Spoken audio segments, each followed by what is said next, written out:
Hello and good morning. How the devil are we all today? Are we good? We have Phill Brown with us this morning. Hello. Right. Hello. Hello, Phill. We have Luke Mornay. Hello. And we have Parry Upton. It's a wonderful day here in Pattaya, Thailand. It's as usual. It's beautiful sunshine. I'm loving it. Fantastic. Now, we have apologies in from John Shanks in LA, and we also have apologies in from Steve Lillywhite, who's also in LA at the moment. He's traveling there, visiting friends, and he's staying actually with his with David Phill right at this very minute. And although it is only it's the hours of the day that become very difficult. And of course, Steve has got jet lag as well. But it is very, very late, 11 p.m., just after 11 p.m. Not very rock and roll of them, though, is it? So, Phill Brown, where are you coming in from today? I'm down in East Sussex. Okay. And nice. It looks lovely weather out there through the window. Yeah, it has been raining all night, but it's finally stopped. Well, same here, actually. I'm coming in from North Somerset and just outside Bristol. And I must say that it is very overcast. It's very humid as well today. Luke Mornay, where are you coming in from today, Luke? From Brussels. Holidays are over, so I'm back in the good old Brussels. Back in the saddle. And Parry Upton, hello. Yes. As I said, here in Thailand, it's the rainy season, but we're not getting too much rain at the moment, which is great. But even if it does rain, we still walk around in shorts. Well, you can. It's beautiful. It's quite a lovely relief, isn't it? Especially straight after the rain during the monsoon season. Oh, it's lovely. The air's fresh and it's beautiful. Yeah. Well, three of you, welcome to Jukebox Judgement here with me, Dawn Parry. And let's get going. This show, of course, is all about the artists, and we have loads of submissions, and we are going to start with a band called, this is an unusual name, Daddy Those Men Scare Me, and the track is called Greatcoat Man.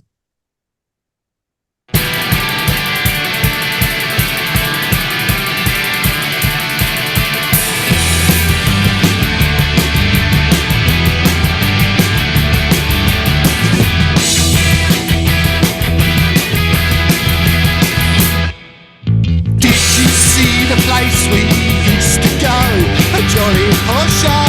There is wood where once was glass, you know, and dust where the drinks used to flow. Now monks no longer float through the summer sun. The races run, the place is dry, and that is why, you know, you never got to say goodbye. Oh, can you love a place that's made of bricks and sand? I ask you, man. Oh yes you can. And shall we reminisce about the years spent on the piss, and why ever not? Now it's all that we got, said the Greatcoat Man. The Greatcoat Man. The Greatcoat Man. The Greatcoat Man. The Greatcoat Man.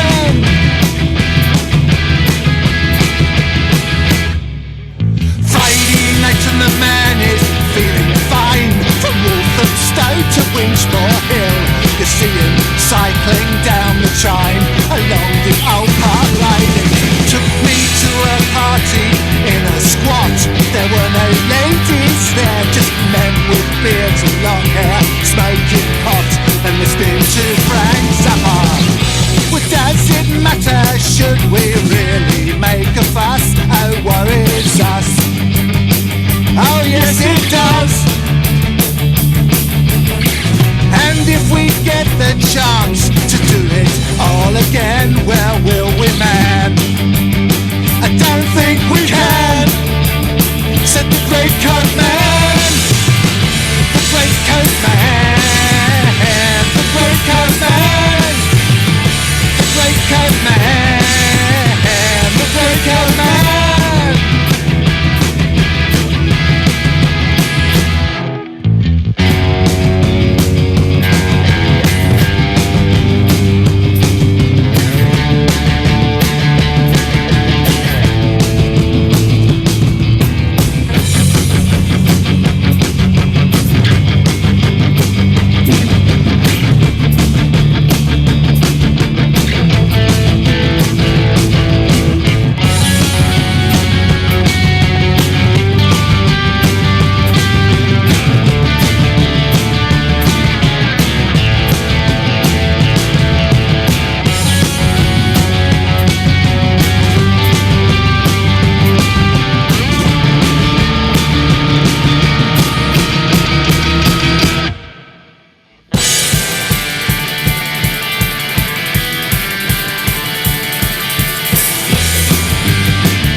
Daddy, Those Men Scare Me is the name of the band, and the track was Great Coat Man. Phill Brown, would you like to go first? Okay. I love the energy, and the stereo mix was really unusual. I think they were clever with just a trio to put the drums on the one side and guitar on the other. From the guitar solo to the end, I thought it kind of went off the boil a bit, but I really enjoyed it. Okay, thank you. And Barry Upton. Yeah, I did it. I enjoyed it. I think it's almost a good radio record, but it sounds a little bit unfinished in places. It sounds like during the guitar solo, he forgot to put, or whoever mixed it forgot to put the guitar solo in. But I tell you what, I would have, if I'd been the producer on that record, I would have suggested they got a Vox Continental and puts a different sound. Keep that sort of retro sound. Keep the caveman sound, and like Phill said, they've done the retro thing with the stereoing. So let's go the whole hog, right, and make it a real early '60s style song. The guitar sounds were good, and as Phill said, the energy was really good. I think it's almost a good radio record. Okay, thank you, Luke Mornay. Yeah, it's about the same. I really loved it. The energy was great. Some bits reminded me of Queen of the Stone Age. Yeah, so the hooks were quite similar. The only thing I didn't like too much, even I think they wanted to capture the energy of the band, etc., etc. At some point, it felt like a bit too live, and some bits were, they were a bit out of tune, and it was like, okay, it's a performance or it's something unplugged, but not really like for a record, in my opinion. So maybe they could just rework that, and for the rest, and also the cymbals were a bit too bright and a bit too much upfront. But overall, it's a really good track, good energy, and the band is great. So great musicians. So thank you. They should think about making it like a record, in my opinion. Yes. Okay. Thank you. Yes, absolutely. It lacks a little bit of polish. I agree there. Having said that, I loved the lyrics. I thought the lyrics were really very, very humorous. And it was unfortunate that they were so far back in the mix, really. I felt as though I'd have liked to have heard those a little bit more clearly.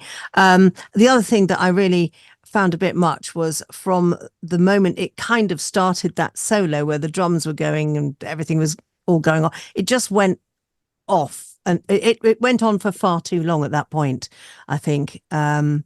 But, so maybe it could have ended a little bit sooner and it would have kept its punchiness because we were waiting, weren't we, for it to come back in, and it didn't quite until the very end. Anyway, but it's a good start. So Daddy, Those Men Scare Me. Unusual name for a band. I think that they are. A band of old. I don't know the full details, but I will find all those out. Right, now then, there is now a band called Hats Off Gentlemen, and the track is called Copenhagen.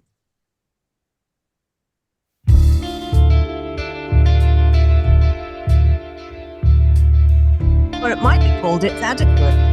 Not sure. A disputed conversation between old friends. A handful of words. Well, times have changed. Who are you?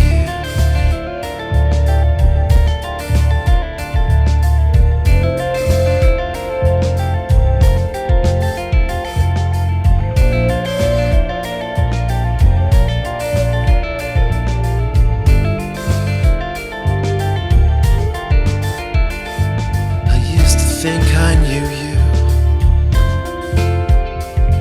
my friend. We unlocked the world together. Do you understand what you've said to me?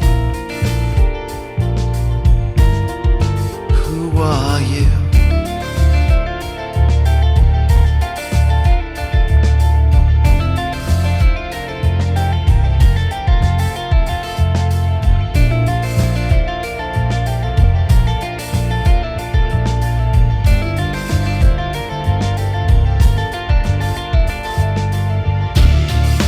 Used to think I knew you, my friend. We changed the world together. Do you understand what you've said to me? Do you?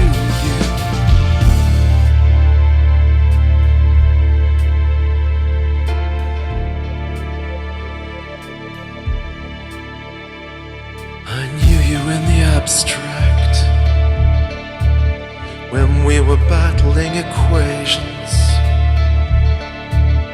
when you thought we were above the trivial things.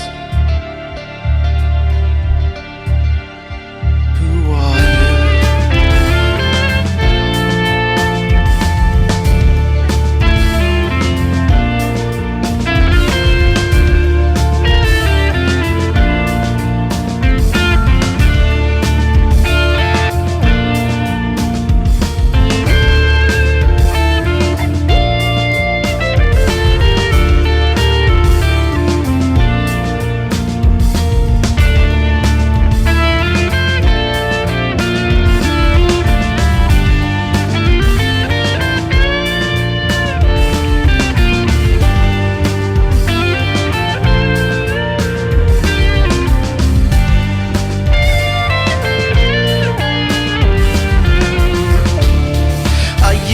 Think I knew you, my friend. We changed the world together. Do you understand what you've said to me?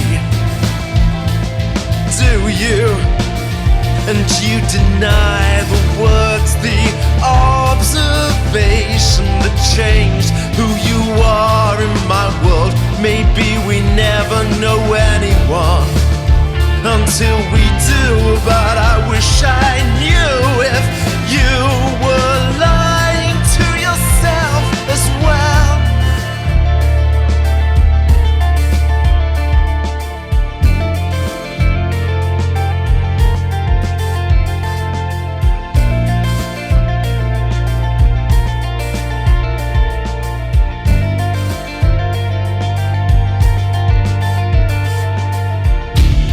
We killed the dream of limitless perfection with uncaused effects, uncertain foundations. We precisely ended certainty. We burned away the props, revealed uncomfortable reality. I don't know.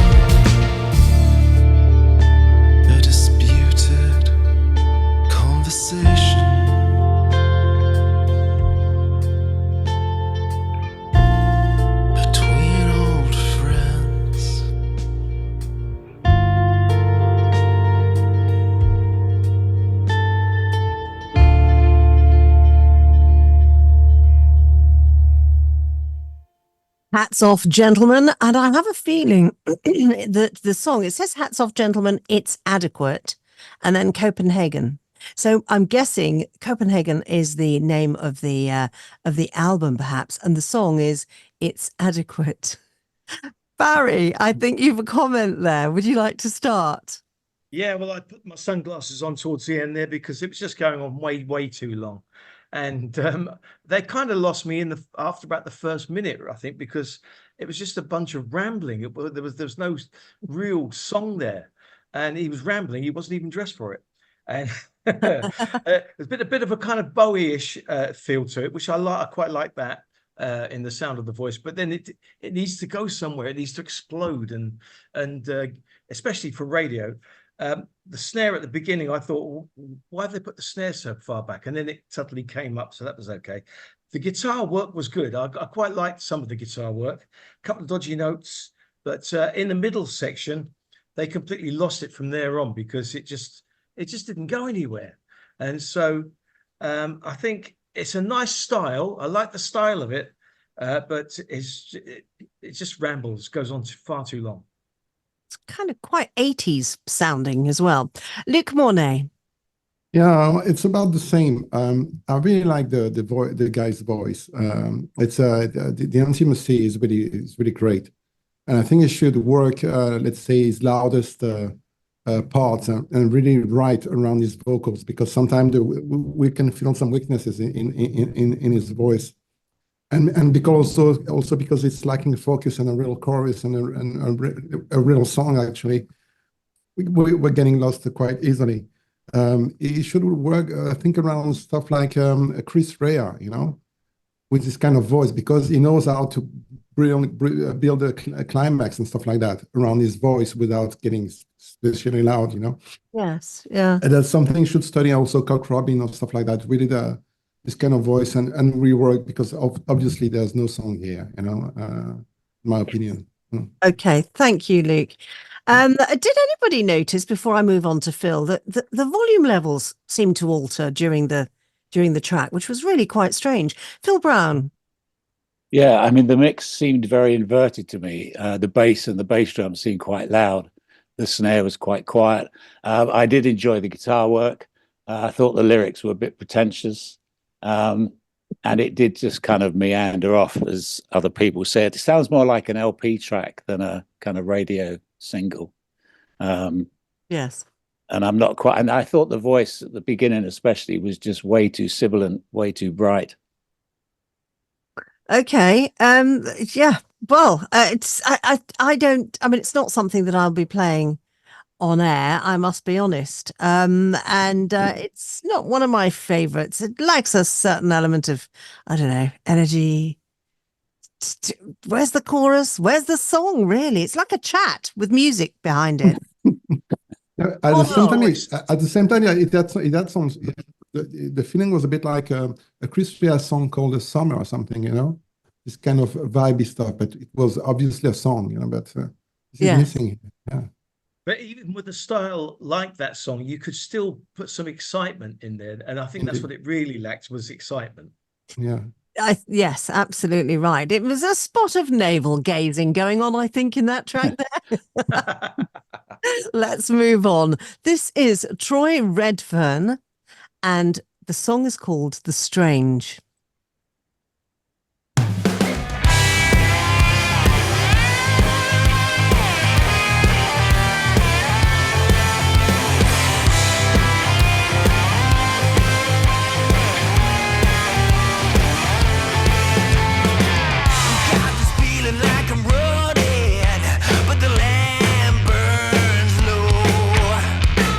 And I can feel it in my heartbeat, and it won't let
Strange is I think, well, it's Troy Redfern, it says, and The Strange, but I think it's, yes, that is it. Sorry. It gets a bit confusing. Everybody writes weird metadata on their tracks. Luke Mornay, would you like to go first on this one, please? Yeah, I loved it. Really, really good. From the start, I knew that I would love the track. But at the same time, it's a bit too long. In my opinion, it's a bit too long. And the choice of the flaming snare all along was interesting. I mean, it's unusual. But the track was nice. Great vocalist, and the musicians were great. But the structure, there's a bit of it's a bit too long, and there's some focus missing in the track. But it's really good. Okay, a bit of focus missing in the track, but otherwise very good. Thank you. Phill Brown. I guess I didn't really like it overall. It just felt a bit like the kitchen sink. Everything was very compressed. There are lots of different parts that all sounded as if they'd been stolen from old 70s, 80s records. Good vocals. I like the distorted vocal. Yeah, it didn't have, although it had this kind of intensity, it didn't, to me, have kind of real energy. It all sounded very processed.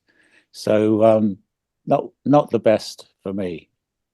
Touch of the Alice Cooper sound in there, I thought, all the way through. And certainly the current releases that they're doing now, after all these years, still, Alice Cooper is still putting new tracks out. Parry Upton. Yeah, there was definitely a bit of schools out in there. I like the flam drums. I like the drums in general, except I didn't like the sound of the drums. They weren't really EQ'd very well, and there's too much click on the kick, and that was overriding the vocal at times. I found myself listening to the kick more than the vocal. And the vocal, I think, actually could have been brought out a bit more because it had certain character to it, which was very good.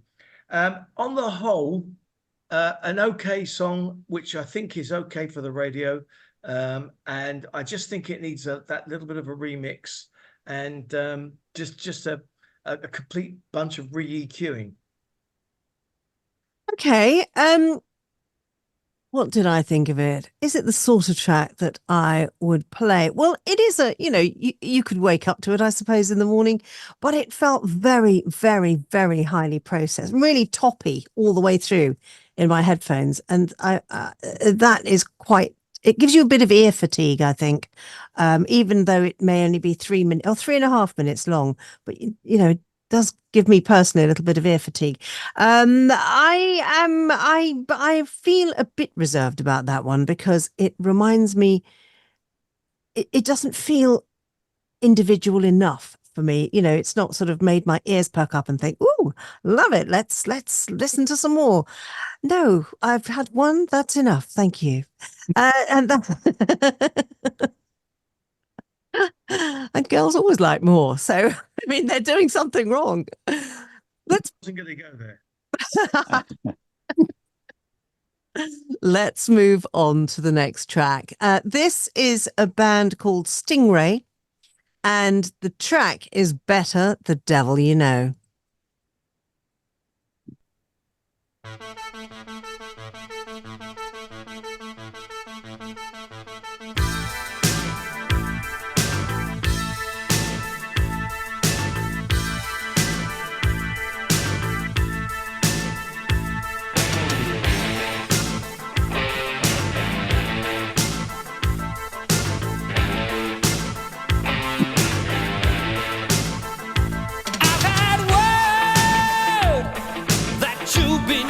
Around, people talk, it's getting around town. Look out, news shot travels fast. Take it easy, or you're never gonna last.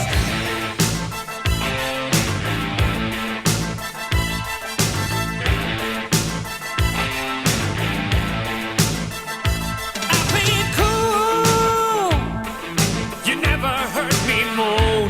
Day and night, I work my fingers to the bone. You've been out when you see you've been at home. I believed you when you said you were alone.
for.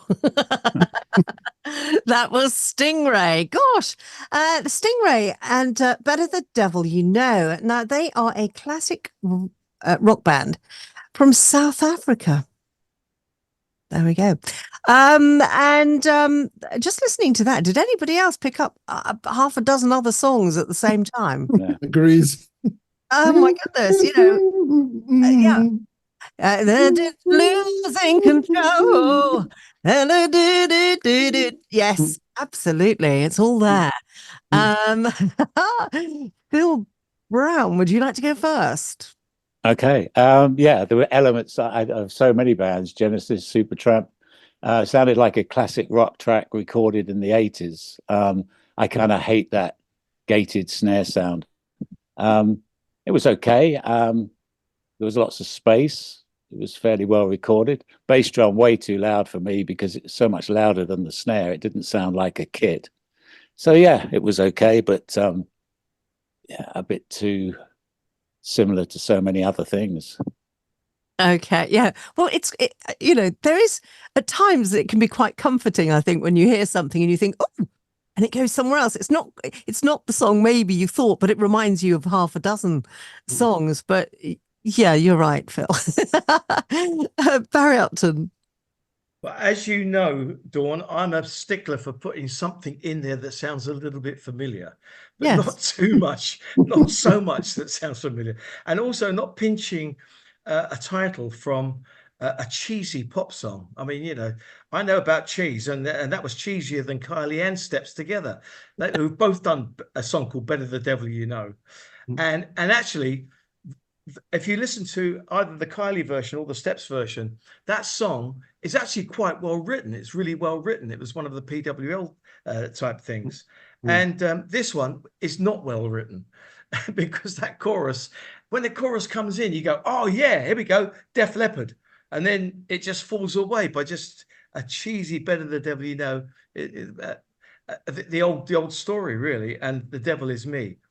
So not for me at all. I think it labors the arpeggios are way too far back when it comes back for the arpeggiator. It's just not there.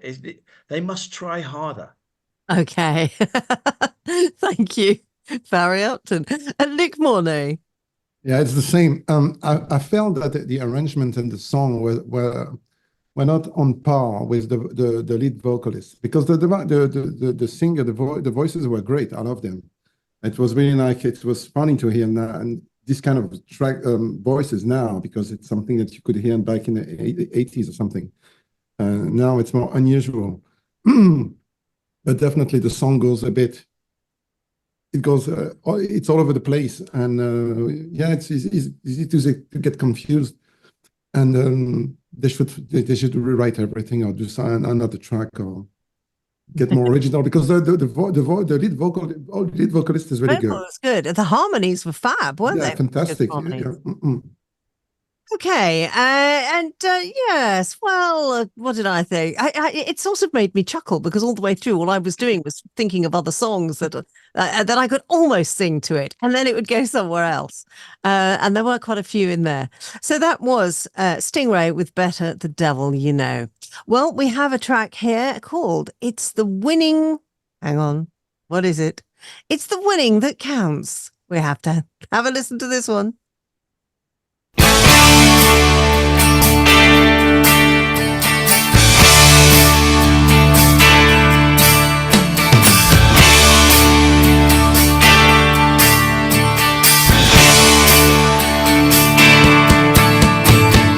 It's no good if you're only turning up. Nobody gonna remember second on the cup. It's the winning that counts. That's what it's all about.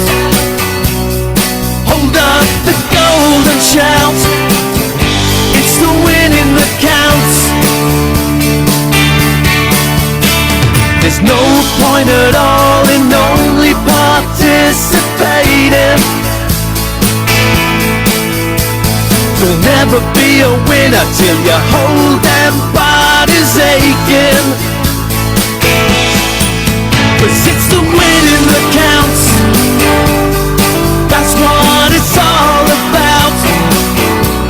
To hold up the gold and shout, it's the winning that counts. Yeah, it's the winning that counts. It's the winning, it's the winning. That's what it's all about. It's the winning, it's the winning. Hold up the gold and shout, it's the winning, it's the winning that counts. No pain, no gain, no medal, no fame. Nobody's gonna even remember your name. If you're not there standing on the podium, you might as well have stayed right back at home. So you better get ready and steady up for the race. 'Cause you're gonna be Mr. Nowhere in second place. 'Cause it's the winning that counts. That's what it's all about. Hold up the gold and shout, it's the winning that counts. Yeah, it's the winning that counts. It's the winning, it's the winning. That's what it's all about. It's the winning, it's the winning. Hold up the gold and shout, it's the winning, it's the winning that counts. Hold up the gold and shout, it's the winning that counts.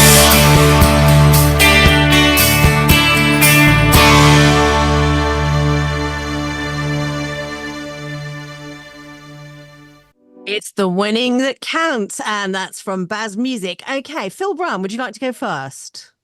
Okay. Well, overall, I thought it was a pretty good mix. A lot of mid-range, though. It seemed very harsh at times. I don't know if it's just old age, but it all starts to sound like things you've heard before. Some great kind of Beatles guitar type sounds. Bit suspect on some of the lyrics, I think. But yeah, it was harmless. Not over the moon, but it was okay. It was well done. Okay, I mean, it's a pretty sort of cool song for the Olympics, I think. Yes, good timing, yes. It's the winning that counts. And okay, thank you, Phill Brown. Luke Mornay. Yeah, it's the same. I will go with Phill on that. It's harmless, if indeed. I really love the part where let's say the background vocals were coming, the winning. I think they should use this more and more, let's say, make it more exciting from the start, you know, to make it more exciting. So maybe I should, let's say, rearrange the song a little bit. But yeah, it's difficult to say. You can't say anything bad around the song because everything, the musicians are good, the vocals are great, the song is okay. You know, it's harmless indeed. Yeah. Okay, I must admit, I heard it just the other day, and I really liked it. Sorry, I'm just gonna move my screen around a little bit. I really enjoyed it because it just felt rather topical, especially since I was watching the Olympics at the time.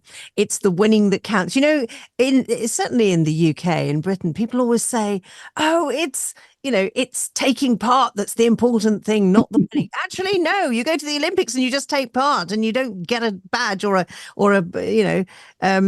medal. Then yeah, nobody remembers your name. Well, actually, Barry. It was your song and it was your vocals and it was you. Oh, that's why I called it Baz Music. It was actually Barry Upton. Wow. Yes. Really? Mm. Yes. Loved it. I actually wrote the song 8 years ago when it was the Rio Olympics, and then I sort of redid it for the I didn't even remix it. I just put it a new video to it for the French for Paris to see if it might get picked up for a sync or something somewhere, you know. But it really, truly, it was just a bit of fun, just taking the mickey out of that saying that it's the taking part that counts. No, it's not. You've got to win. because nobody ever remembers second place, you know. So I was just having a bit of fun with it, and luckily, I think most people have seen that. So you're quite right, Phill. There are some dodgy lyrics in there. they were there on purpose. Okay. Yeah, and I love the part, the winning. It's too bad it doesn't come, let's say, from the start, you know, when the chorus starts. Yeah. It's the winning, because it really lifts up the song, you know. Actually, Luke, you're right there. Wouldn't it be nice almost if it started with an a cappella? It's the winning, it's the winning, it's the winning, it's the winning. Bunch of Yeah. then goes Could Those are easily great. do that. then goes into your Great jangle lines. guitar. Wow. I think it's I like it anyway. Yes, it is a bit. It's picking up quite a bit of radio play, and that's all I'm worried about, really. It's nice just to get something out there for the Olympics. Yeah. Let's remix it. Yeah, go and redo the start. Just But you know, the ironic thing would have been if it had gone into a chart and it had ended up at number 2. Yeah, that would have been a real irony. That would have been really funny. I must admit, I do like that though. I'm trying to think of the name of the band as well. There's a band that it reminds me of from back in the 70s, and not 10cc. What was there was a band that had a sort of an American name, I think. Anyway, I'll think of it in a little while, no doubt. Probably after the show's over, but I will think of it at some point. Well done, Barry. Thank you, gentlemen, for your lovely comments. Thank you, and thank you, Dawn, for playing it. And I know she likes the chord changes. I do. I love them. I really do. I think they're good. Okay, let's move on to the next track and the next artist. This is Mornay Parrot, which is Moteh and Parrot. And the track is called, oh, is it going to show itself to me? Yes, The Day the Den Burned Down.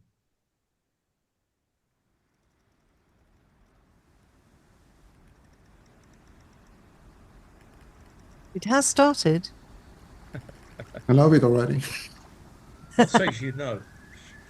No, it's all nature sounds, I think. Great for radio. We're getting something. Something's happening. Yeah.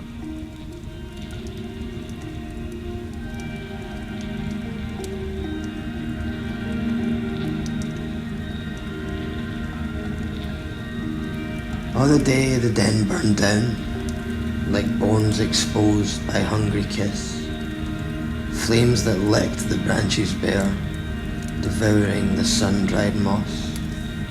A slick of black runs through the trees, where nature took insatiate course. Brisk in bloom was this spring clean, the bush and burn met fiery force, making cinders of the leaves that rose in reverence through the boughs, carried on the final breath, the memories and smoke and shrouds. But then youth's dream in vivid green bears forest back unto its source. Silent potence works unseen, and nature knows of no remorse. On the day the den burned down, from spark to thought and fond recall, joy will adorn these trees once more as little castles rise and fall.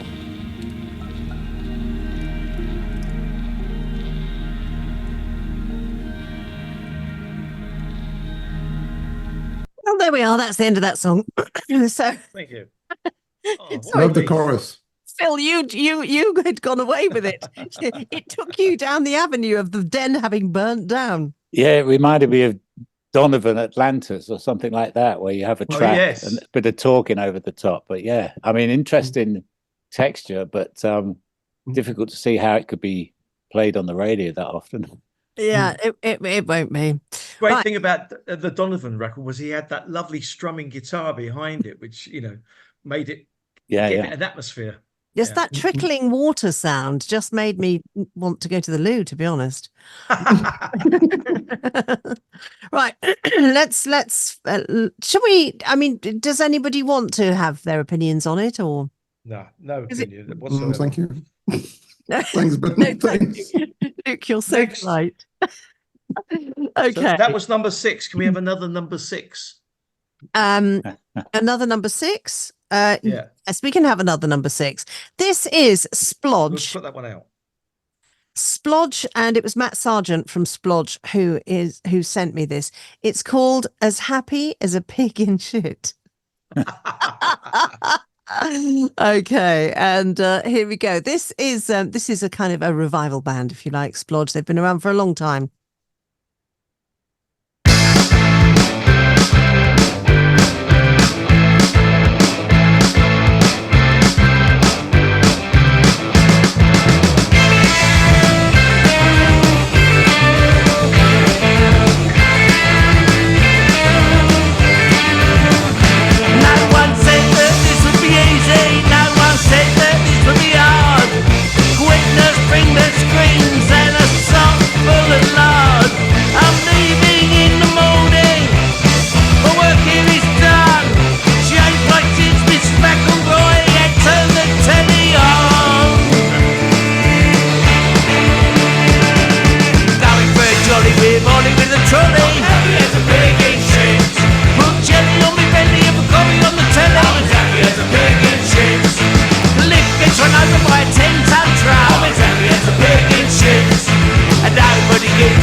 A little bit of piggy grunting at the end as well. Oh, what fun. Barry Upton, would you like to go first? That was Splodge with Happy as a Pig in Shit. Well, I love it, love it, love it. That's Max Splodge, right? Max Splodge from Splodginess Abounds. I don't know. It just says. I think it is. 2 pints of lager and a packet of crisps, please. He did that. He had that hit. And he has had the pleasure of being in my studio. And I produced him with a guy called John Otway. And having these two in the studio together. Do you know John Otway, Phill? I can imagine. John Otway. Wow. Well, I did a lot of work with John Otway, and he said, I want to bring Max down. We've got this song. It's called No Offence, None Taken. No offence, none taken. And it was them giving backhanded compliments to each other. It was just hilarious. Great record. And John Otway I've always loved, and he's a great friend of mine. And Max was a very nice guy as well. And just recording them too, I had them sort of looking at each other because they had to bounce off each other, and having them both in the studio at the same time was just brilliant. It's great fun. So I can't find anything wrong with that song. It's got everything you need. That's a very original title, Happy as a Pig in Shit. You could play that on the radio in the morning and make everybody smile. Absolutely. It really is it's a great fun track. I'm just having a look to see if Matt Sargent, well, I'm pretty sure that it is Splodgeness Abounds, as opposed to just splodge. It's just that he sent it to me saying this is splodge, and it was Matt Sargent, who is in fact a friend of mine, and I've met several times. But going back to what you were saying about John Otway, I've had him on my show a few times. He's a lovely, lovely man, great Fabulous. fun, and very, very bright, but completely bonkers, and I love that. Well, I was in his band. I used to go and watch him years and years ago, and then when it was coming up to his 50th birthday, we had to write something. We had a top 10 hit, and then I joined his band. So I went out on stage with him, and even though I knew what was going to happen next, it was still funny. It was just every show was a delight. You never really know what's going to happen next with John Otway, to be fair. Yeah. That's true. Okay, Phill Brown. Yeah, well, I love the energy. I thought it was brilliant. I'd like the vocal to be a little clearer because I missed some of the lyrics, but on the whole, yeah, good fun and great way to wake up in the morning. So I can see that being a radio friendly. Absolutely. We'd all be bouncing around singing that. You know? Yes, and Luc Mornay. Yeah, same here. It's a fun track. It's a party track. Everything's there. Good energy.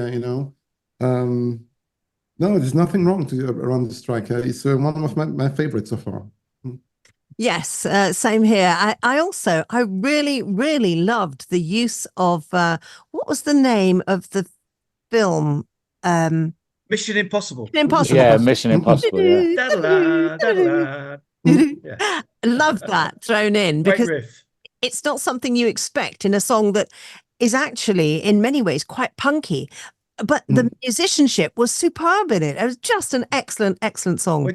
Just going back to what I was saying about sometimes it's good to put something in there that's familiar. Of course. And that just pricks your ears up, you know? Yeah. Absolutely. I loved that. Yes, that gets lots of points from me. Right, let's move on to so that was Splodge with Happy as a Pig in Shit. It just sounds so. Do you like it with my lovely posh voice as well? Happy as a pig in shit, darlings. Pig in shit. Okay, let's move on. This track is called A Love Forever. The band is, or the artist is Deacon Devlin. That's spelled Dekan, Devlin, as in Devlyn. A Love Forever.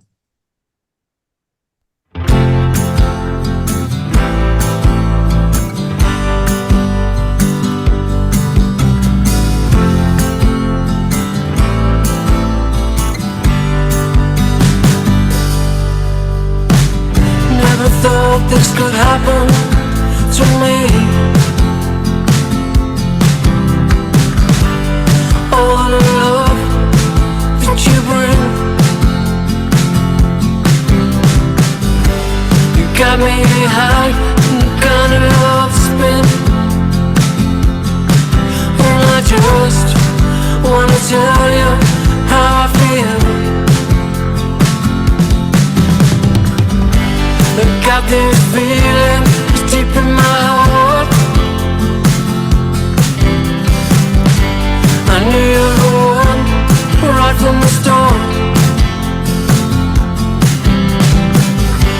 The things that you do make me crazy for you. And I just wanna tell you how I feel. We got love that's gonna last forever. You in my life, I'm complete. You understand me like no other. And I love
Deacon Devlin and A Love Forever. Do you know, I feel as though I know exactly what Luke Mornay is going to say. I really do, because that's assuming he feels the same way as I do about that track there. Luke Mornay. Oh, no. I think it's a lot of repeats, and I feel that the problem is that in the verse they bring some sort of rhythm, in the track, and then the chorus comes and it stays the same, and it doesn't take. There's no that doesn't take off, That's the problem, and also the everything remains the same, The let's say the duo, the singing together, the chorus goes together, and then it's always the same. It's too bad because it's almost the voices, hypnotic. yeah. So it's a hit or miss with this track, Okay, I thought you were going to say something. Well, actually, I'll see if anybody else does. Yes, Parry Upton. It's almost a really good radio record. It's just lacking a couple of things. And what I would suggest to Deacon Dublin is to listen to Mike Oldfield. He's made some fantastic radio records over the years. There's one that I have on my radio station here, Sailing. And if you listen to, what's the other one? Moonlight Shadow. Songs like that have that strong acoustic guitar going along all the way through it. And it is kind of like you said, hypnotic. But what Mike Oldfield does is he puts sounds in to make it interesting all the way through. And like he would have a soaring guitar somewhere, going through it. And that's what it's lacking. It's lacking any interest as it goes through the song to keep your ears pricked up all the way through it. So after a while, you do start to kind of get a little bit fed up with the sameness of it, as Luke said. But it's not far off. If it had a bit more production and maybe a bit more EQing, a bit brighter EQing, maybe, I think it's almost a good radio record. Thank you, Parry Upton. Phill Brown. Yeah, I liked the kind of overall mix. Apart from the drums, I thought the snare was way too fat and loud. But I thought the backing track was pretty cool. But as has been said, it doesn't really go anywhere. And I kind of lost interest after, a minute or so. But it is pretty close in many ways. It just, needs to look at the arrangement and taking it somewhere instead of it just being on one level all the way through. One thing that, none of you mentioned, for me, when it started to get interesting was at the end. It was towards the end and that's the thing. I thought one of you might say something about that. When the harmonies came in, more voices came in, and other bits came in. Why did they add those bits in other areas, maybe much sooner on, to perk up that interest? Yeah, they need to build it. Yeah. That's what I was expecting as well in the chorus. When it started, I was expecting, let's say, some let's say, counter vocals, something to make it different. And then the verse came again. I was like, oh my God. Yes. Well, I'm surprised the song isn't called Circles, because it just went on and on, round and round, again and again. Okay, so that was Deacon Devlin and A Love Forever. You're almost there, Deacon, but not quite. Now we have Joe Osgood and the Fathers of Light, and this track is called Amsterdam.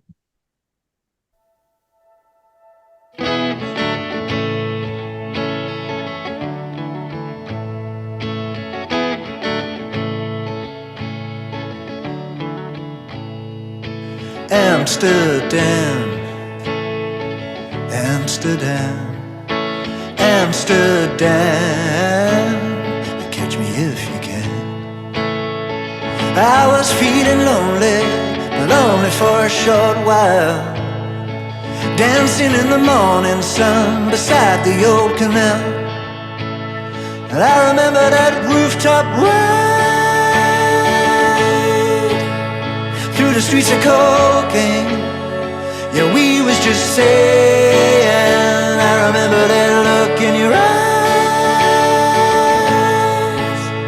when you met the mademoiselle Yeah, we was doing well. Amsterdam,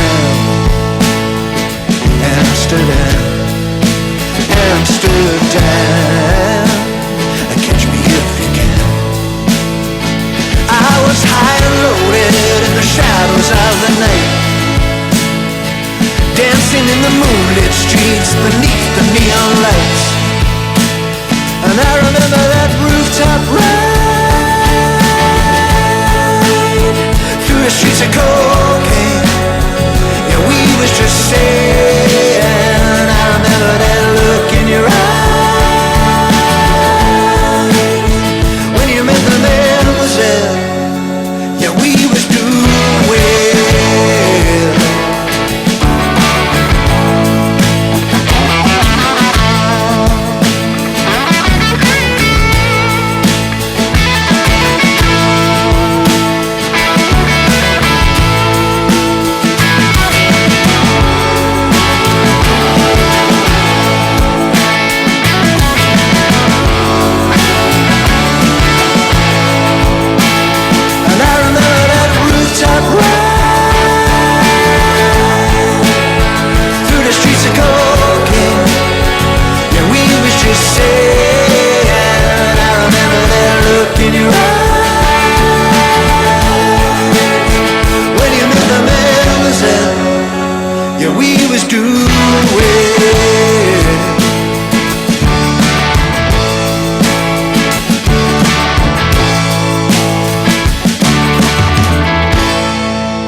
Oh my goodness, that song took me off on a ride.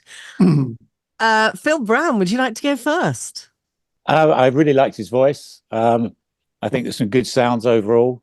For me, the bass drum again was too loud. I don't quite understand it. Some of the modern records with the bass drum, it's like when you go to a live gig and the bass drum is almost the loudest part of the drum kit. That kind of bugs me. But yeah, I enjoyed it. Very pleasant, and he kind of kept me interested. Yeah. So, yeah, pretty cool. Okay, thank you. I must admit, in my headphones, I wasn't picking up the bass drum being that loud, but I don't know. We'd have to listen all over again. We're not doing that yet. Parry Upton. Yeah, no, it was a yes and no really record, because there's a lot of good things in there. And again, it's like the last one. It's almost a really good radio record. There's just one or two things that niggle, like the bass drum niggled Phill. I loved the vocal. The vocal was great. It was a really great sound. But I didn't like the chorus, just going Amsterdam, Amsterdam, Amsterdam. I mean, come up with a second line, for Christ's sake. How much work did it? Oh, let's go down the pub and have a jam, you know. So just make up something to make it a little bit more interesting. And the lyrics were quite kind of nice. It was a nice feel to the whole thing, to the guitar and stuff.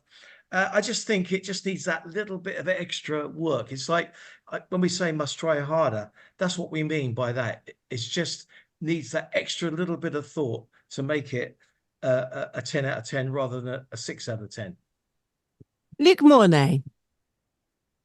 Yeah, I love pretty much everything in the track. Great vocals. Yeah, maybe Barry's right around the Amsterdam stuff. I was trying to figure out what was going on, but anyway, as the songs let's say unfolds, you understand the vibe, and I think after three or four times, it's not a problem anymore. I guess I think.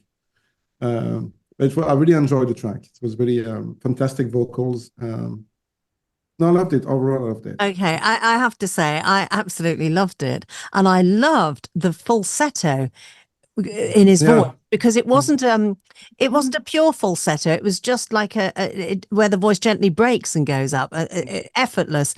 I loved that. It gave it a nice vulnerability to the sort of feel of the vocal as well as the sound of it. And I actually liked the lyrics. Because while the song didn't feel dark, the lyrics were actually quite dark. I thought it was a really nice, kind of clever combination of all of it, really.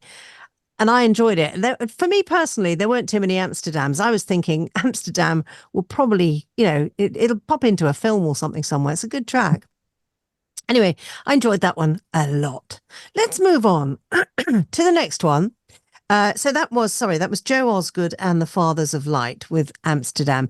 So we're going to move on. The next one is called Pale Strangers. Sorry, the band are called Pale Strangers, and the track is called Dopamine.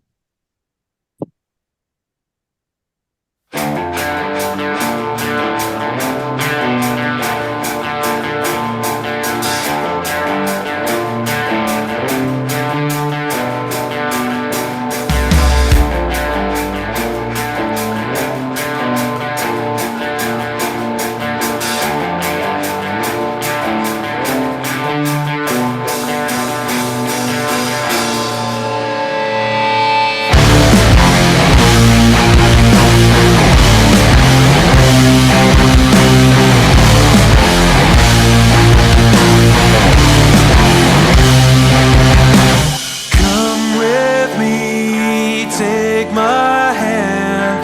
We can make excuses for the fool that I am. Tell no lies, feel your fears, and suffer these abuses and smile through the tears. Oh, love, I see you in the dark, I feel you in the dark. I can feel you in my veins. Is this real? No, I can't explain. Don't hurt me, no, don't hurt me too late. The mess we made, is this real? Does it feel as good as it was always meant to feel? Wear your heart on your sleeve. Can you see the wasteland, baby? This is you and me. Oh, love, I see you in the dark, I feel you in the dark.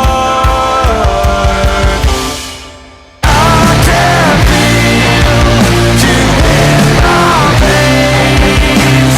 Is this real? No, I can't explain. Don't hurt me, no, don't hurt me too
Pale Strangers, and the track is Dopamine. I'm just having a look here to find out a little bit about them because it has that sort of that big American sound and feel, doesn't it? But I don't think they are. Well, they could be, but I don't think so. No, they're not. Okay. Early 2020, Chris and James, formerly known as Rival Bones, underwent a separation. Upon reuniting, a collective decision was made to initiate a rebrand, seeking a rejuvenated beginning. The impetus behind this choice stemmed from the perception that the name Rival Bones had striking similarity to Rival sons, and the shared initials with royal blood. Oh well, whatever. Anyway, I just want to know where you come from. Come on, give us the details. They always do this, don't they? Lots of everything else. Anyway, yes, because it goes on about London, BBC. Ugh, what's that name of them? It's British. They're British, but it doesn't say where from. Anyway, there we go. Barry Upton, would you like to go first? Strange. That's quite good. I like the intro guitar. That sounded very nice.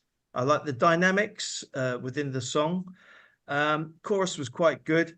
A few things let it down. The second verse, I thought the drums were just terrible arranged. They just weren't arranged properly.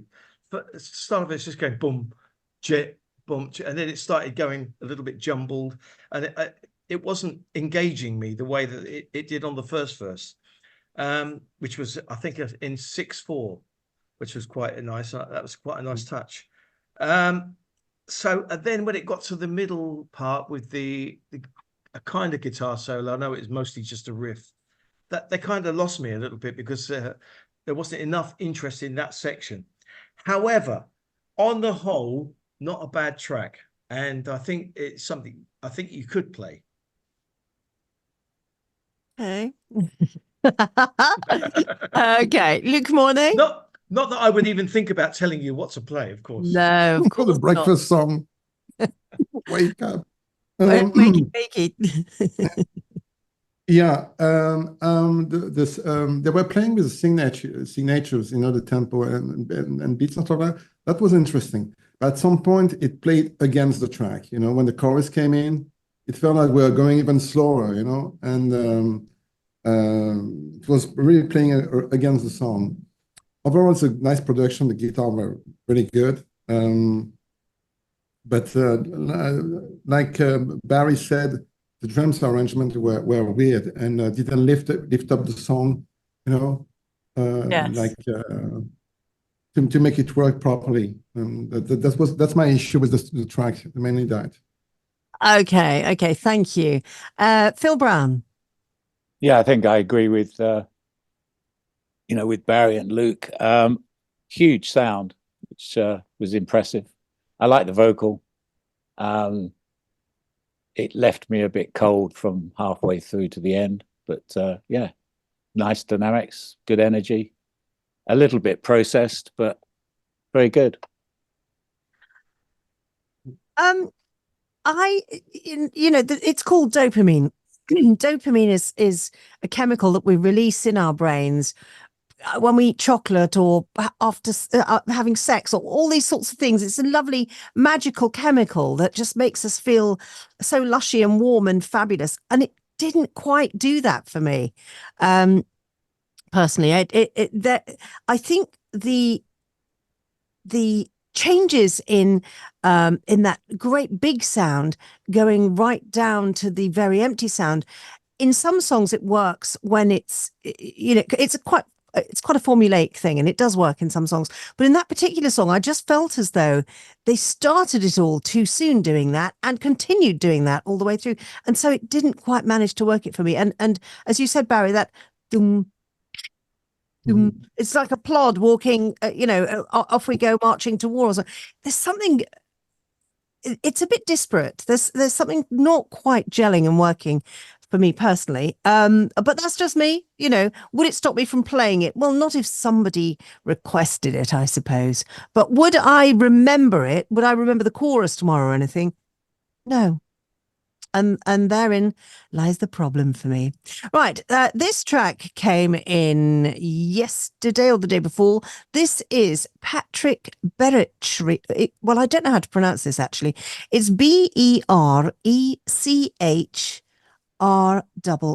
So Berechere or Berechry. Not sure. Patrick Berechry. And the track is called The Sky.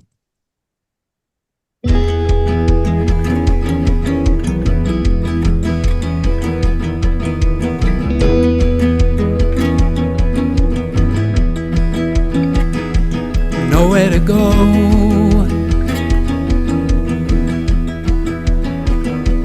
nothing to do.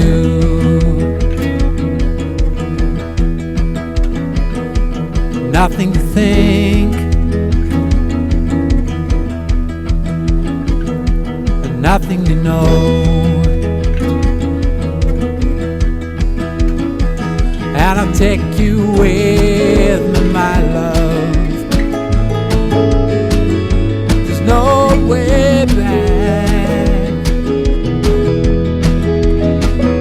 I'll take you with me, my love. Listen, I can. I built a scaffold in my mind. Climb, climb, climb, climb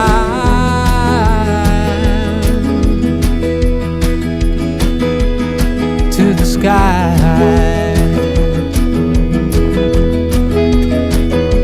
To the sky, my love. To the sky.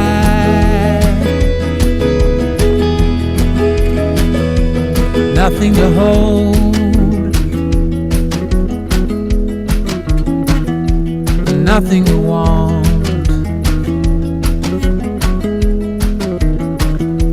Nowhere to move, nothing to lose. And I'll take you with me, my love. But there's no way back. I'll take you with me, my love. Listen, I can.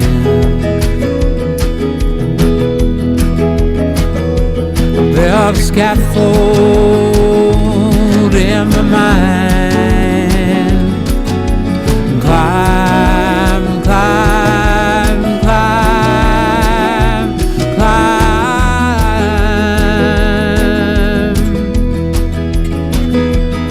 to the sky.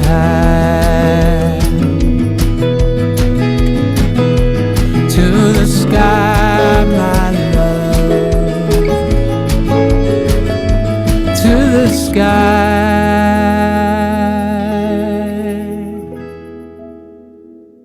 Patrick Berry, and it is To the Sky. Oh, do you know, that sort of made me feel like going to my CD collection or my online library stuff and having a little listen to some Sandy Denny, some old Sandy Denny stuff. There's a guitar thing going on there. I love all that. Phill Brown, would you like to go first? Yeah, I really enjoyed the space, and the sounds were cool, good musicians. Yeah, it was enjoyable. I'm not quite sure. I can't make my mind up about his voice, but overall, I kind of enjoyed it. It was relaxing and felt quite summery. Lovely. Okay, thank you. Luc Mornay? Yeah, it's the same. There's something really nice around, about this track. It's difficult to find anything better about it because you feel like it's something genuine in the emotion. You know, it's like it's been written for someone, and so that's this. I don't know. There's something going on with this track. I can't really point what it is exactly. Towards the end, I think something is missing to make it even more dreamy or something. You know, maybe more backing vocals or something like that. But it's a nice track, fantastic guitar hook as well. No, it works. I love it. Mm. Okay, thank you. And Barry Upton? Well, when it started, it felt like an Eric Clapton's track. You know, there was that kind of rhythm. He's done a couple of tracks like "Lay Down Sally," or there was another one. I can't remember the title of it, but it was very, very nice. Had that same kind of feel. And then when it got to the chorus, he went and interrupted that rhythm, and I thought, no, don't interrupt it. It's nice. It's a nice rolling feel. The lyrics at the beginning were a little bit bleak, and I was a bit worried about that. But it went nicer for the chorus. It was leading up to "I Want to Fly Away" kind of thing. What I think, and Luke just touched on it there about backing vocals. I think even from the very first bridge and chorus, they should have put some Fleetwood Mac style harmonies on what he was doing. Yeah, that would have made it grow and made it more expansive without taking away from his lead vocal. And I didn't like the sky a high when he said the sky a high. You know, that's what one I'm of my saying? bugbears, don't you? Well, it is. You don't need to do that. You could sing it No. either slightly different, or again, if you had harmonies on it, that would that would mask that sky a high thing. I quite like the bass on the second verse doing something different. That was nice and something new. And overall, it's a very inoffensive track and quite nice. And it's one of those things where you could have a whole album of this kind of material, and it would be very nice to listen to. Yes, I mean, I enjoyed the feel of that track actually, but I like, you know, I like guitars that sound a little bit jangly. I like a little bit of finger picking on a guitar. It's a lovely sound. Well, as long as they're all in tune, you know, that all helps. And so long as they've got clean nails. But yes, I don't like dirty fingernails. You know what I'm like. But no, you're absolutely right. It's a real bugbear for me. Well, Phill doesn't know this yet, but the others do. When you have a vowel, an open sound of any sort, and it lasts a little long, when people go, you know, where hey for way or ska ha hi, it drives me nuts. It's just awful. Why do that? Just sing sky. Take a bigger breath so you can sing it without going all the way through. Okay, so well, let's move on then. So that was Patrick Berritchery and The Sky. So the next track we have is from Wills and the Willing. Now, Wills is Ian Wills. And he was a ne'er-do-well individual who ended up stealing. Well, he started out, he was only about 11 or 12 when he did this. He was a joyrider, stole cars, but he got so fed up with school that he stole 8 cars in one day, drove them all to the school and super glued up all the doors. Obviously, he ended up in a lot of trouble right the way through. And I mean, by 13, he was a heroin addict. 15, he was in a coma and was almost dead. But he picked up from there, and he's now got a pharmaceutical empire. He's a really successful guy. That's his background. But he decided recently, I've always loved music. I'm going to do music. And he's always written poetry, though. Very, very good poetry. So this is Wills and the Willing, and the track is called Verse 2.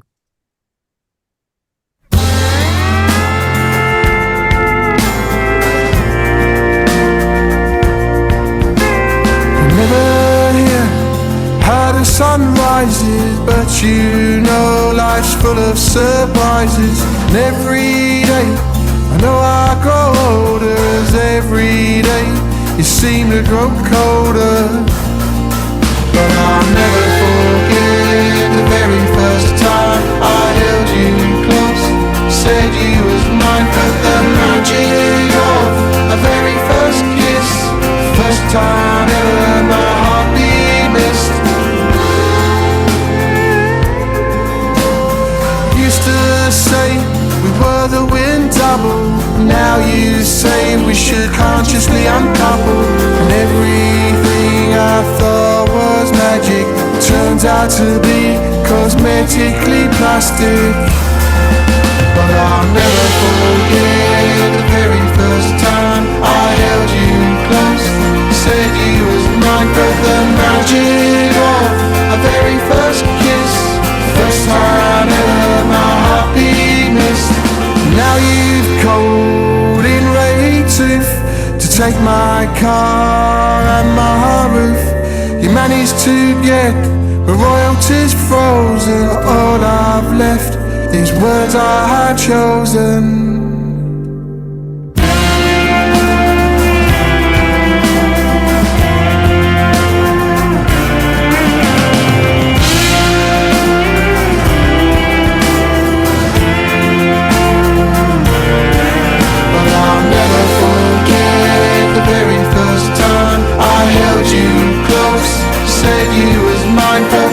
Magic of a very first kiss, first time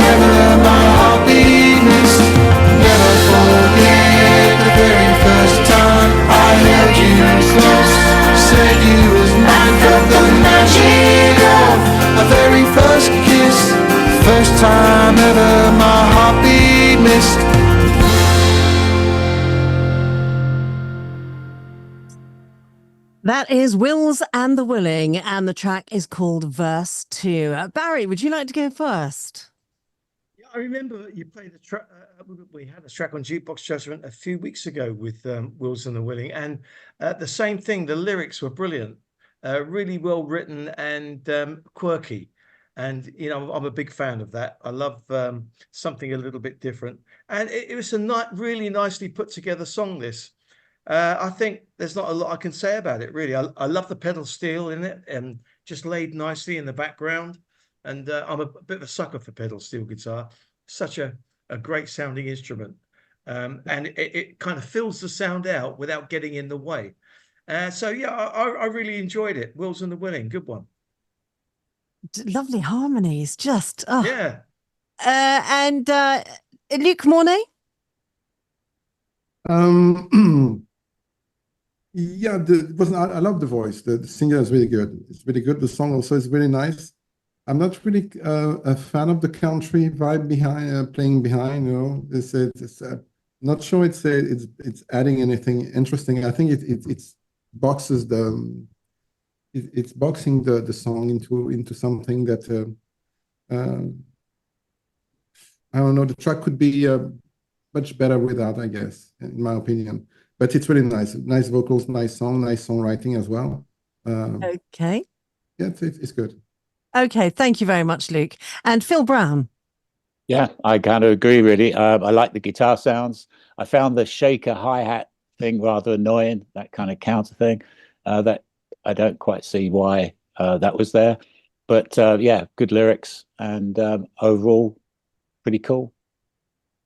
Lovely. Thank you very much. I love it. But it could be also that because I interviewed him on my show a couple of weeks ago, that having got to know the individual a lot, and he's quite a complex individual in some ways. He's only got 3 years left maximum to live as well. And I know it sounds a bit negative, so I can see you screwing up your face there, Barry, sorry. But, he knows that's what he's got left. So he's cramming in what he wants to do. And the attitude that he has is just so fabulously positive. He's like, well, we're all going to go anyway at some point. But he has, a sort of a more of a guaranteed time schedule that he knows he's going to go in. Wills and the Willing, verse 2. I enjoyed that, and I will happily play that whether it's on air or just to myself, because it's got a nice feel to it. How old is he? He is 60. Oh, right. Okay. Well, it sounds younger than that. Yeah. No, it is 60, and a very... The upside of knowing how long you've got left to live is you could spend all your money. Well, you could. I would think that, I imagine he's got a lot to spend now because it's been very, very successful. But yes, you can. Why worry about that anyway? There's always ways of making more. I always think There's always anyway. an upside. There's always plan B, isn't there? Anyway, chaps, we have got exactly just under half an hour left, and so let's move on to the next band, and this is Band of the Underhand. They're called Band of the Underhand, and the track is called Mary, Oh Mary.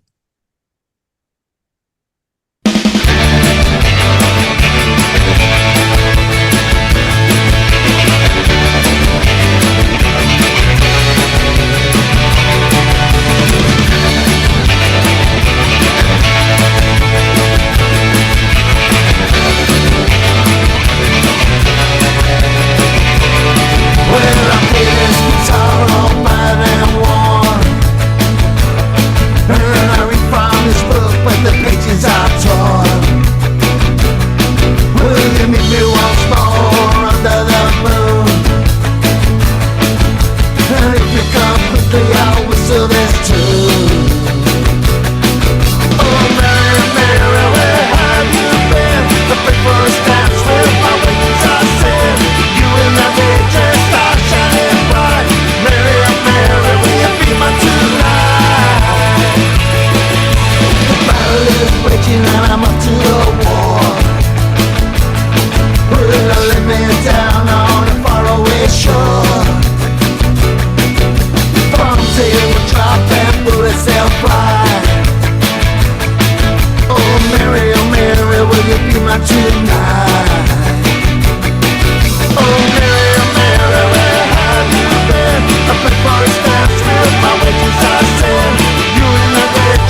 loaded and the pain is fixed.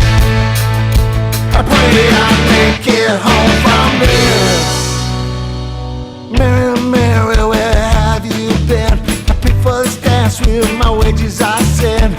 You in that red dress start shining bright. Mary, Mary, will you be my tonight?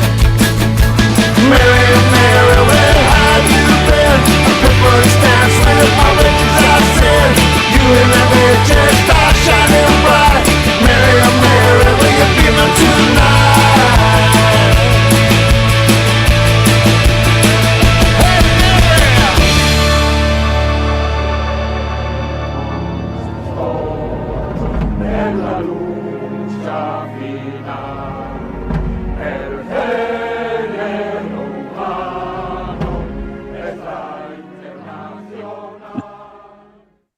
That was Band of the Underhand with Mary, Oh Mary. Phill Brown, would you like to go first? Yes, a bit of a tricky one for me. I kind of like it and don't like it at the same time. So I can't, a bit confused as to why I don't like it. It's yeah, I mean, it's kind of well put together. It's a bit confusing at times with some of the guitars and stuff, but yeah, I'd have to hear it a few more times, I think, to get a real opinion.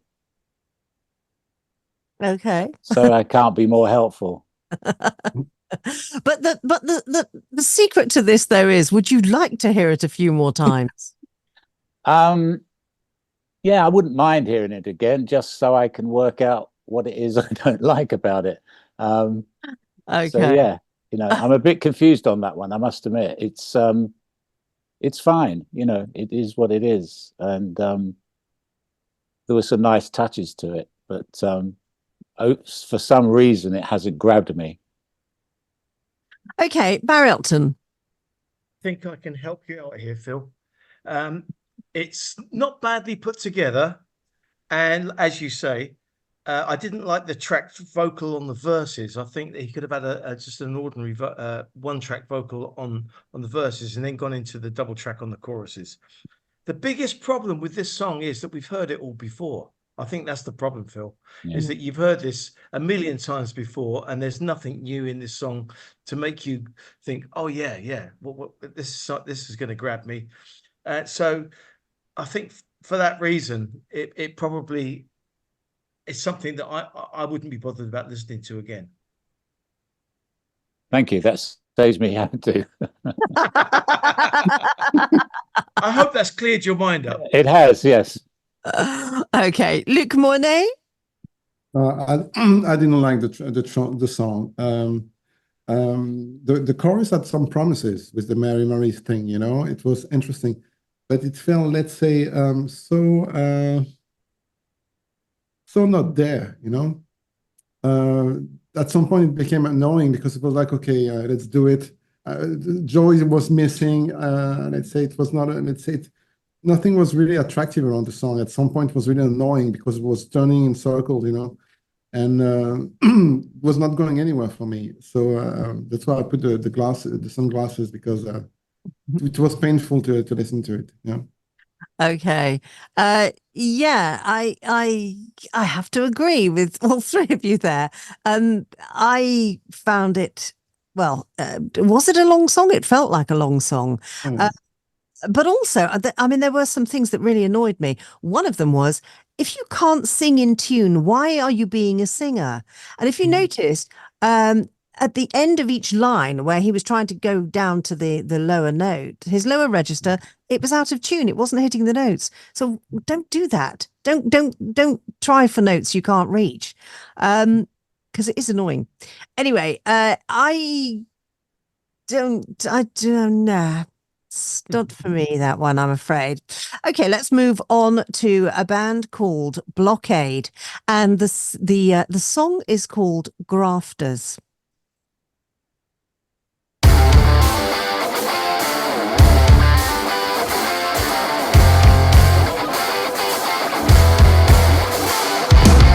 There's so little weekdays, live for the nights, and she goes to dreams for unaccompanied nights.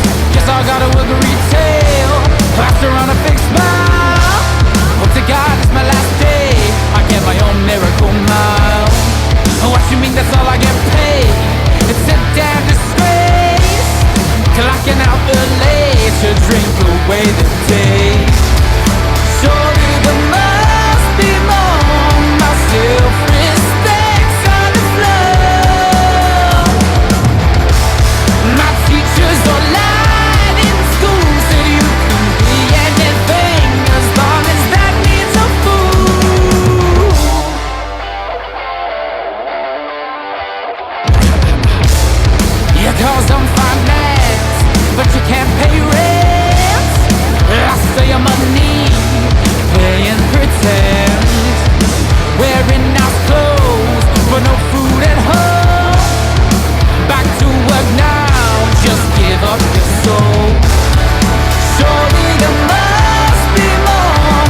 me. That was Blockade, the band called Blockade, and the song was Grafters.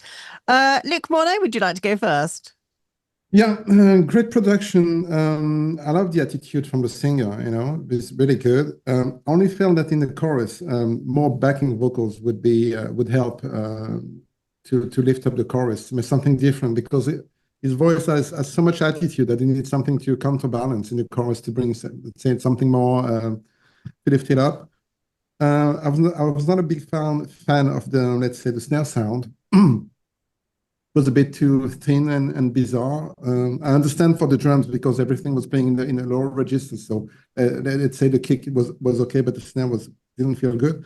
It's a really good track. And the outro was not that great. It felt like a middle eight, but it was a bit of a letdown, with a bit confusing. It was not on par with the song, with what we heard previously in the song.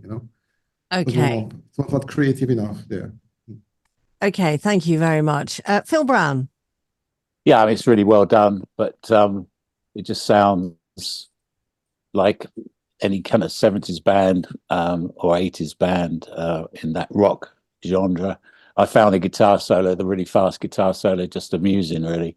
So yeah, well done. I guess good vocals, but I've heard it all before. Okay, yes. Just having a little look, does it tell us where they're from? No, it doesn't. But they are a British band, Blockade Band UK. So yeah. Barry Upton. Yeah, standard fare really for that. If you like that kind of music, then great. But I must admit, it did nothing for me. And we've said it a lot of times on the show. It's okay to do something that's like a throwback, but you've got to add something new in there. And like Phill just mentioned about the guitar solo, that is laughable because it's been done so many times before, that kind of thing. And you just don't want to hear that kind of solo now. You want to hear something melodic, something a little bit more creative. And I just think that they let themselves down. I thought on the mix was terrible. Sometimes the guitar was too far back. Sometimes the drums were too loud, and sometimes it was just a bit of a mush, if that makes any sense, a bit of a mush. Yes. So not a great record from my point of view. Sorry. Okay, and from my point of view, it sounds very, very. I mean, I can hear it's very well produced. I can hear all of that, but can you remember what it's about? I think it's about 3 minutes. Barry, No, that's Tchaikovsky. Barry, you know what I'm saying. I'm just being flippant. But you know what I'm saying. Can anybody remember what it's about? How can we? Somebody said to me. In fact, I think it was Paul Bowen. No, it wasn't to me. It was something I'd seen on Facebook, and it was merely a picture of George Best, and it was the Starjets. Paul Bowen saying how he enjoyed. He feels that was his best song ever that he'd written, and it didn't have the title of the song, it didn't have anything, and the first thing that sprung to mind to me was The Boy with the Beautiful Feet, and I remember that lyric so well, and it's the sign of a very good song, I think, when you remember immediately just from an image, not just the melody but the lyric as well. And in this instance, I can't remember a damn thing about what we just heard at all, which is a bit of a shame. But it's called Grafters and the band are Blockade. Well, let's move on to the next artist, shall we? We've got 15 minutes left. So I think maybe this may end up being the last artist, or maybe we've got room for just one more. It would be quite cool if we have. This is an artist called Belle, and the track is called Burn. She's only 17.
That's all stopped very suddenly there.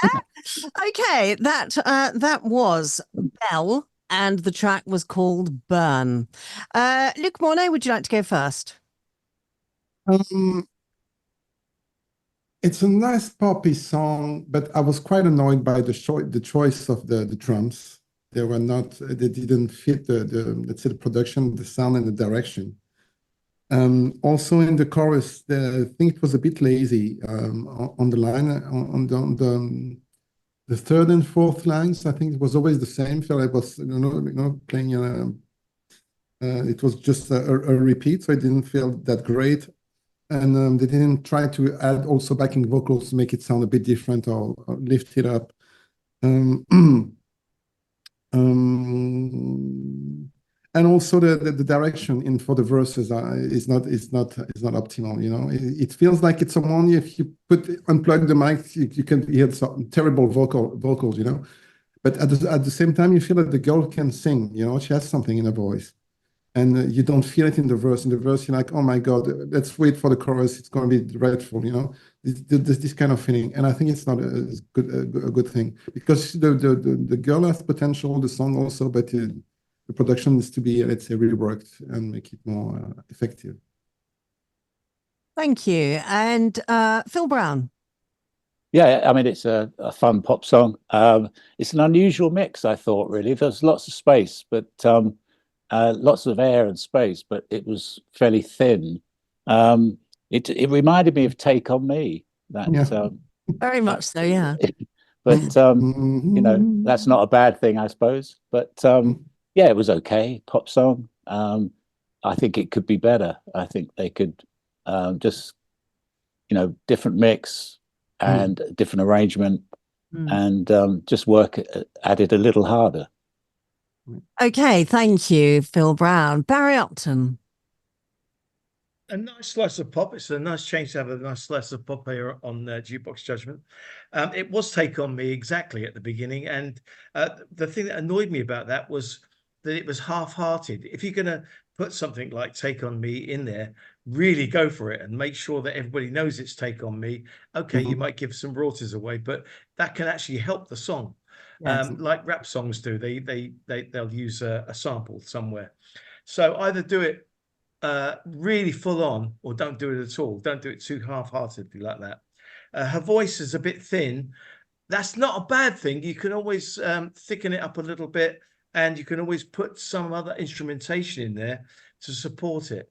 But like Phill said, it was a lot of space, probably a little bit too much space. And I didn't really like the song that much, I've got to be honest. But for 17 years old, if that's a first one, then that's not a bad start. So Absolutely. Let's just say keep doing it, right? Keep trying harder. Absolutely. That was Bell with her track called Burn. Now, what we have to do now, there were 3 tracks I didn't get to play today, but not to worry, we'll pile those on for next week. What I would like to do now is to go around the room here and to find out which you feel is the number 1 song for you today, the winner of this week's Jukebox Judgement. Parry Upton, would you like to go first, please? Okay, I've got 1-9, which almost made it, was Wheels on the Willing. And I've got 2 10s. One of them's It's the Winning That Counts, but I can't do that one because that's my song. So the one, yeah, it doesn't count. All right. No, it doesn't. But the one that stands out head and shoulders above all the others is Splodge and As Happy as a Pig in Shit. Okay. And Luke Mornay. Yeah, we'll go with Splosh. You're going with Splodge as well? Yeah, As Happy as a Pig in Shit, yeah. And did you have any other favorites? Or? Yeah, The Winning Counts.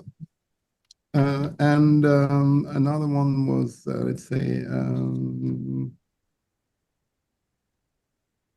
and Strange or something. No. So it's no, Winning Counts and this one, and then Splosh. And Splodge being first. Okay, and Phill Brown. Oh, Yeah. sorry, it was good. Sorry, I'm sorry. the second. It's Amsterdam stuff. Amsterdam, right? Okay. Right. Phill Brown. Yeah, I enjoyed Those Men Scare Me. Joe Osgood, Wills and the Willing. I thought all of those were fun. But my vote goes for Splodge. Okay. It's Well, unanimous. I have to Almost. say, I also, I mean, there were a few that I really, really enjoyed. Barry, I liked your song very much, but we can't possibly vote for that. It's not fair. No, that's not fair. Put it, I loved Joe Osgood and the Fathers of Light, Amsterdam. I really did like that falsetto bit. There was also Wills and the Willing. That was fantastic. Yeah, there are just lots of songs in here that are just amazing. Which was the one with the do-do-do, do-do-do, do-do-do? I think we're about to hear it. It has Happy as a Pig in Shit. Yeah. I think so. Splodge. Exactly. Exactly. Happy as a pig I in shit. No, that is my number one, obviously. So what we're going to do now is play that track. Here we go. And then after the track, because I think we may have a minute after the track, I will thank you all for joining me. Hang on. Let's play this Splodge. It's the winner.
Excellent. Yeah, that's great. Happy as a pig in shit. And that is Splodge. Well, gentlemen, we have 2 minutes left. So I would like to thank all of you so much for joining me here on Jukebox Judgement today.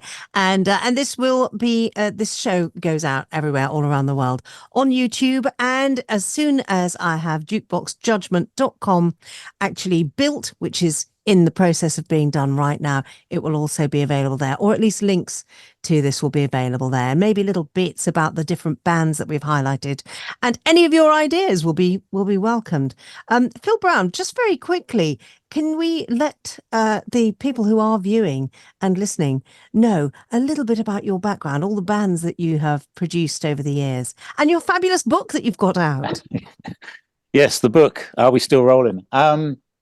Well, I mean, I was mainly an engineer. I've done some production, but it's a huge list of artists. I was very lucky. So it included kind of Jeff Beck and Led Zeppelin and Bob Marley, Robert Palmer, and then 80s was Talk Talk, 90s Faithless, Dido. So yeah, I was lucky. I was at the right place at the right time. So you've produced many artists over the years, and a fabulously keen ear for what sounds great and what doesn't.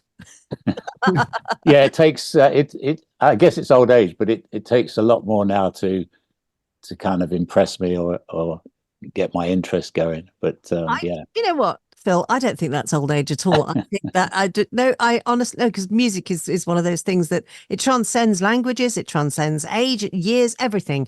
Music is music. It's just the most glorious thing, the most glorious entertainment. And you know, it brings us all back to life as well, it revives us all. Luke Mornay, would you like to just very quickly give a very brief outline of productions and who you've worked with over the years? Yeah, I did quite a lot of mixes and remixes for from remix has been for artists like Kylie. That's Kylie Minogue. Yeah, Kylie Minogue, The Killers, Robbie Williams, Bob Marley as well yes, for Island Records. A lot of different bands from Island Records. I worked a lot for them. And recently it was more like mixes for Fanny and Cannibals, Shakespeare Sisters, Siobhan Donaghy from Sugar Babes. Yeah. A lot of different artists. So it's nice because it's always different. It's always a challenge. This is what I like. You know, it's not what I don't like to get boxed into something. So I really enjoy what I do. So it's no, I've recently got out of being boxed into a corner, and it's fabulous. It's the most liberating thing that you can do. And Parry Upton, very quickly from you. Yeah, well, probably my biggest success was the group Steps, putting that together right from the beginning and writing songs which have become party standards all around the world. I never thought in a million years I could do that. And I was a member of Brotherhood of Man. We had a few hits with them, but most of the hits I've had have been in the pop side of things with the Nolan's, Cheeky Girls.